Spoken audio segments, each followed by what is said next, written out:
ধাৰণাটো মানে আপোনাৰ সদায় নদীতে গা ধুৱে।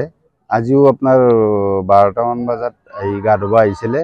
গা ধুব আহি পেলাই তিনিজনী সৰু সৰু বাচ্চা, এজনী 8 বছৰ, এজনী কিবা 7 বছৰ নে কিমান, আৰু যিজন বৰ্তমান সন্ধানহীন হৈছে এইজনীৰ 12 বছৰ। ঘৰ ইয়াতে নোনাপাৰত, আপোনাৰ নাৰীকুছিতে, খগৰাপাৰৰ এৰিয়া নাৰীকুছিত, খগৰাপাৰ থানা এলেকাৰ নাৰীকুছি গাঁৱৰ হয়।